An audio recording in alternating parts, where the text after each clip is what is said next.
आइए एक प्रेम पूर्वक जयकारा लगाएं।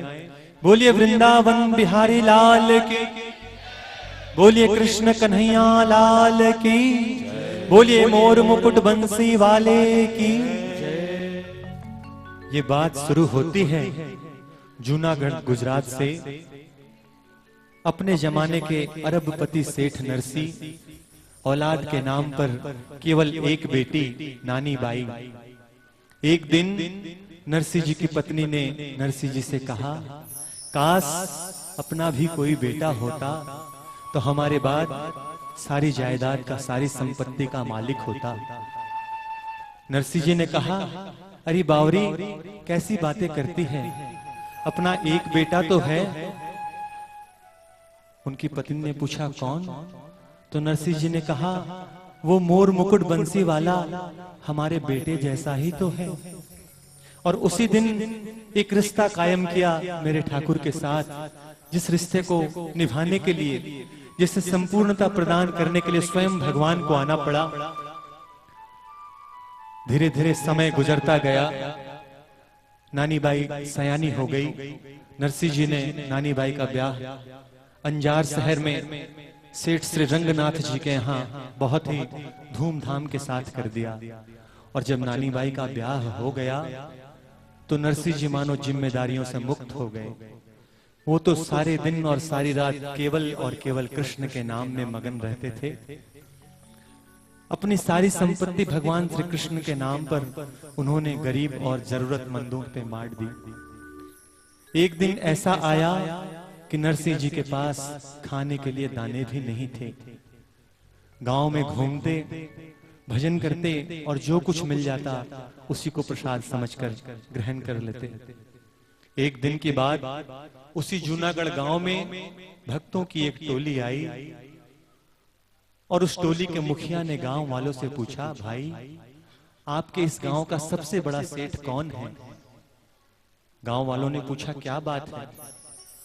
उस टोली के मुखिया ने कहा, हम श्री द्वारिकाधीश के दर्शन को द्वारिका धाम जा रहे हैं। हमारे पास 600 स्वर्ण मुद्राएं हैं। रास्ते में चोर डाकुओं का भय है। हम चाहते हैं कि यहाँ का कोई सेठ हमसे ये रकम ले ले और हमें एक हुंडी लिख दे, जिससे कि हमें वो रकम द्वारिकाधीश में जाकर मिल जाए। गांव वालों ने नरसी जी का उपहास उड़ाने के लिए, नरसी जी का मजाक बनाने के लिए टोली के मुखिया से कहा कि हमारे गांव का सबसे बड़ा सेठ तो नरसी है, उसी की हुंडी चलती है और यदि हुंडी देने में आनाकानी करे तो जबरदस्ती लिखवा लेना। टोली पहुंची नरसी जी को खोजते हुए। नरसी जी भगवान के मंदिर में 4 दिनों के भूखे भगवान के भजन कर रहे थे। उस टोली के मुखिया ने आवाज लगाई, भाई आप में सेठ नरसी कौन है? भाई आप में सेठ नरसी कौन है? नरसी जी ने कहा, भाई सेठ तो नहीं रहा, नरसी जरूर हूं, हुक्म करो। टोली का मुखिया ने कहा, सेठ जी हम श्री द्वारिकाधीश के दर्शनों के लिए द्वारिका धाम जा रहे हैं। हमारे पास ये 600 स्वर्ण मुद्राएं हैं। हम चाहते हैं कि उन मुद्राओं को आप रख लें और एक हुंडी द्वारिका में किसी सेठ के नाम लिख दे, जिससे कि हमें ये रकम वहां मिल जाए। नरसी जी ने कहा, अब मेरा समय समाप्त हो चुका है, मेरी हुंडी नहीं चलती।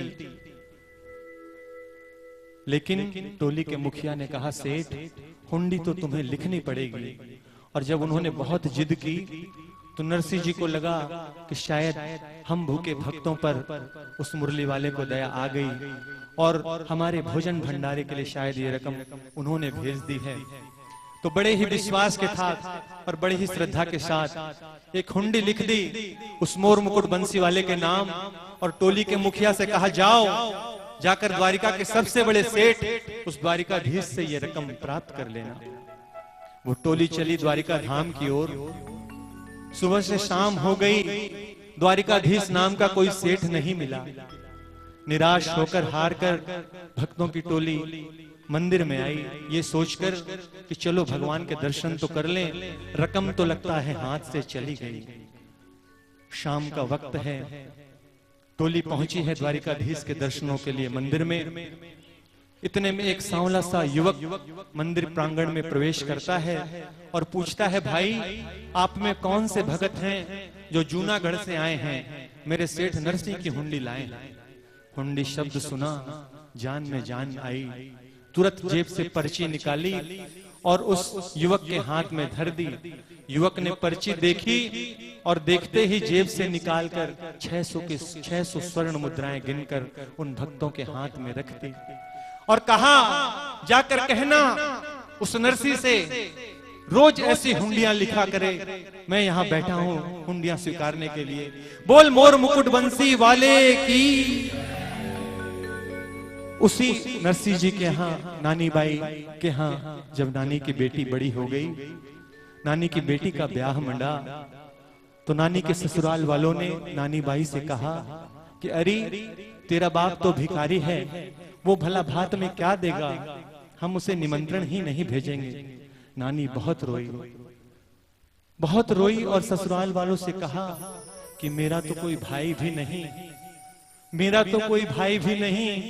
मेरा भात तो मेरे गरीब बाप ने ही भरना है, कम से कम निमंत्रण पत्र तो भेजा जाए।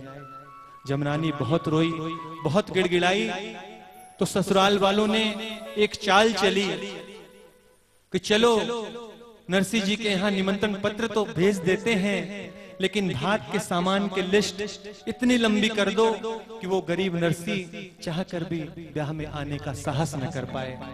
और भक्तों ऐसा ही हुआ, भात के सामान की एक लंबी चौड़ी लिस्ट बनाकर नरसी जी के यहाँ भेज दी गई। नरसी फिर भगवान के भजनों में लीन।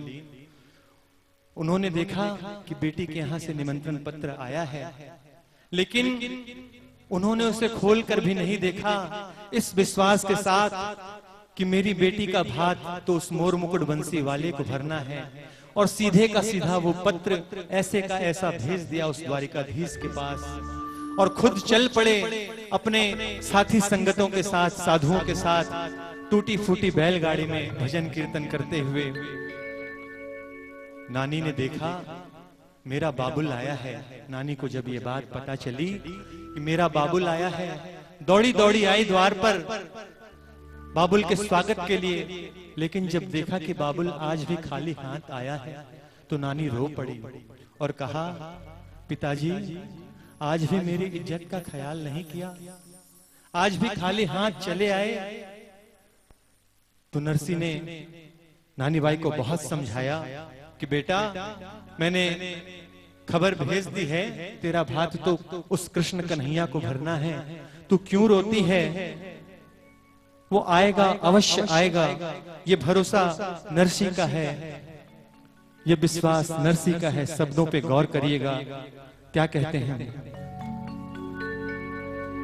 ओ नानी बाई ने नरसी समझावे बार बार, नानी बाई ने नरसी समझावे बार बार। सावल बीरो ल्यासी मायरो, ओ बाई तेरो सावल बीरो ल्यासी मायरो। ओ नानी बाई ने नरसी समझावे बार बार, नानी बाई ने नरसी समझावे बार बार। सावल बीरो ल्यासी मायरो, ए बाई तेरो सावल बीरो ल्यासी मायरो।